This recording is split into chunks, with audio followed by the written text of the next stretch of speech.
Hey guys, today we're making scallion pancakes and it's gonna be a battle between two giants. In one corner, we got the Chinese Cong You Bing, which is flaky and full of delicious layers. And in the other corner, we have the classic Korean Pajeon, which is crispy on the outside with a tender and chewy interior. I can't tell you which one of the two is more delicious, but what I can tell you is how to make each one of them so you can conduct your own little taste test. And look, while both of them are called scallion pancakes, the preparation methods couldn't be more different. But there is one thing both of them have in common, which is that you can learn a lot from both recipes.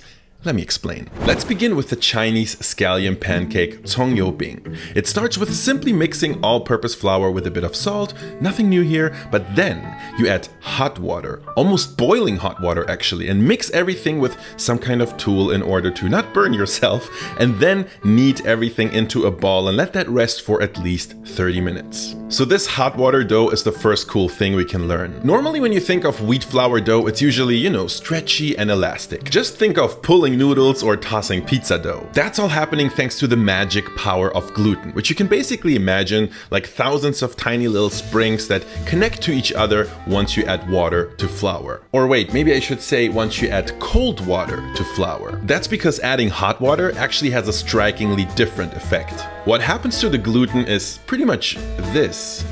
All you need to know for now is that the gluten loses most of its stretchiness and bounce. And let's say you're trying to bake a nice and airy sourdough loaf, that's pretty bad news because you need that elasticity to get the airy structure. But if, on the other hand, you're trying to, let's say, roll something out very thinly, this can come in like a huge help by giving you a lot more control over your dough. And that's why this type of hot water dough, also called tangmian in Chinese, is so popular for making all types of Chinese stuffed pastries and, even some types of dumplings. And I gotta say that there's also a little bit of difference in texture. A hot water dough is a lot more tender and less chewy than a cold water dough. The next step might seem a little bit weird at first. Into a little saucepan, I'm adding vegetable oil, a bit of flour, salt, and 5-spice powder. Now let me introduce you to Fancy Whisk, which some people say is the evil antagonist in the tiny whisk universe. We're gonna whisk everything into a homogeneous mixture and let that bubble away for just around a minute or so. What we get is pretty much the same as a roux, but in Chinese this is called Yousu. It's a lightly flavored and slightly sticky mixture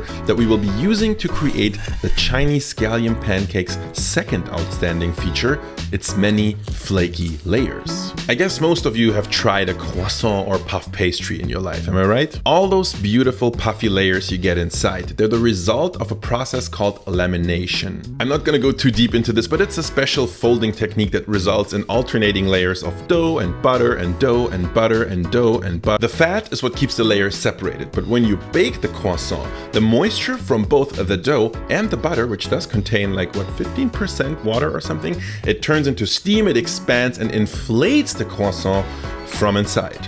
Hence puff pastry. But if you feel like thanking the French for their amazing invention, maybe think again. Similar designs for puff pastry have been around for centuries, all the way, from Yemen to the Indian paratha, all the way to the Chinese scallion pancake. That's right, in some ways it's a Chinese croissant, don't at me. Just one more thing before I show you how to get to the puffy layers, you gotta of course chop some scallions. Try finding the smallest and most young and tender scallions you can and then take your time. Really, don't rush this. You wanna get those as thin as possible. Big hard chunks of scallions can become really annoying.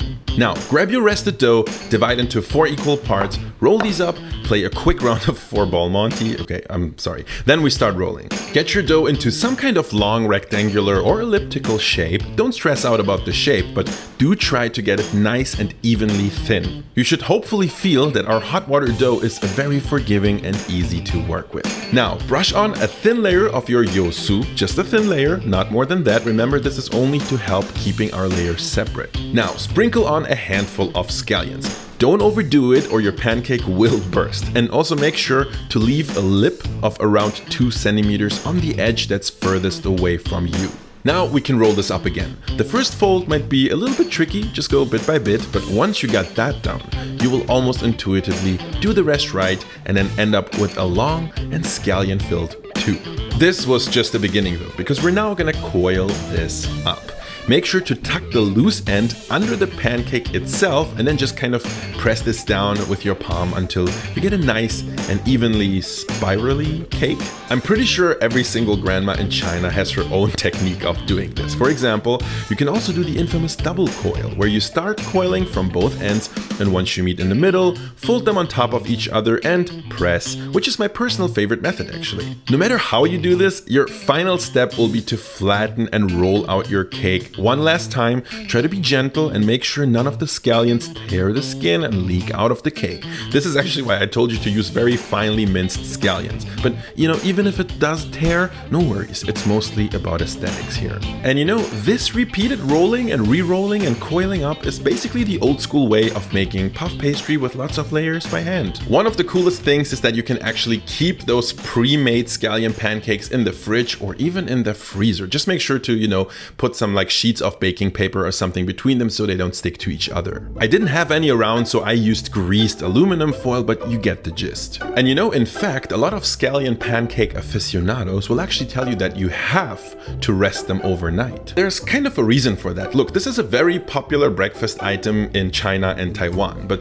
the street vendors who like sell this stuff, they of course pre-make them the night before at home. So this way they can sell them much faster the day of. And so I'm not quite sure how much of that is by design, but there's something magical that happens to wheat flour dough when you let it rest and kind of mature and ripen. My point is, if you can, it's actually encouraged to make your scallion pancakes in advance. And even the frozen ones, you can just use them straight out of the freezer. There's no need to defrost them or anything, just pop them right into the pan. And speaking of pans, let's fry some scallion pancakes. This is probably the easiest part because there are only two things you need to keep in mind to get this right. The first is using a very generous amount of oil, kind of like a shallow fry. I know this might scare some of you, but please believe me, you will be disappointed if you don't add enough oil. And the second thing is to kind of go low and slow. I'm using medium-low heat and I'm regularly checking the bottom of my pancake. When you feel like it's getting some color, flip it around and repeat the process. It's totally okay to flip back and forth a few times. This is not a burger. I'm also using a spatula to press down my pancake occasionally, which definitely helps, but this one is optional. Now, if you like wonderfully crunchy, flaky pancakes with a wholesome scallion flavor and just a little hint of five spice, this one is definitely for you. But I hope you remember that this is kind of a battle. And today's contender is the Korean scallion pancake, which, despite its name, is a completely different story. This one is not rolled or shaped or anything. Instead, it's a batter-based pancake. To this batter, you can add all sorts of things. The classic choice for a Pajeon would of course be scallions, but you can also add other shredded veggies or seafood, so it's a very versatile recipe. However, it does have a few challenges, you know, if you want to get things right. The main problem here is texture. I mean, it's a batter, and when you add batter to hot oil, it is gonna get crispy from, you know, all the rapid heat transfer. But the tricky part is keeping it crispy, because a batter also contains enough moisture to basically very quickly steam itself back into sogginess, unless you think of ways to allow the moisture to escape, and that is what makes a good Korean pancake recipe to me. So I know my approach here is a little bit untraditional. I'm glad Uncle Roger is not Korean. What I essentially do here is I use all the tricks I possibly can to provide a maximum airy and fluffy interior, which will essentially provide lots of like little paths and channels for the steam and moisture inside our batter to escape, both during the frying but also after the frying actually. The first trick is basic. It's adding a bit of baking powder. Definitely go for double acting baking powder if you can. I'm not sure why, but over here in Germany we still mostly get single acting in the stores, but it's also gonna do if that's your only choice. The second trick is to use sparkling water for the batter. It obviously contains lots of bubbles, and while yes, most of them will disappear once you mix it into the batter, some of them will also stay and help us more than you might expect. And the last trick is actually the one we're gonna start with, which is simply taking an egg white and adding a little bit of sugar and then whipping this guy into airy oblivion. Now we can make a Korean pancake. I like to use a blend of 2/3 all-purpose flour and 1/3 rice flour, which helps getting a light texture. Add a pinch of salt, baking powder, a dash of sesame oil if you like, give everything a brief mix, and then finally add the sparkling water. At this stage, it's important not to overwork your batter. Only mix as much as you need to incorporate everything, but don't mix more than that. One thing I like is actually that this one is instantly ready to fry. First, get your pan nice and hot. Medium high is good for me, and unfortunately the same rule applies here. You have to use a good amount of oil. Do not skimp. Add a ladle full of your batter into the pan, and don't worry if it's not perfect, you can always adjust and add a few extra drops of batter where you need them. Before your pancake has time to firm up all the way, add a few whole stalks of scallions on top and drizzle a bit of extra fresh batter over them. By the way, check out these little bubbles. We did that. You can literally see the moisture escaping through them. When the bottom of your pancake is nice and golden brown, flip and repeat. Make sure to add a bit of extra oil if yours dried up at this point. Once the pancake is done, transfer to a paper towel lined rack or plate to cool down, and it's almost ready to enjoy.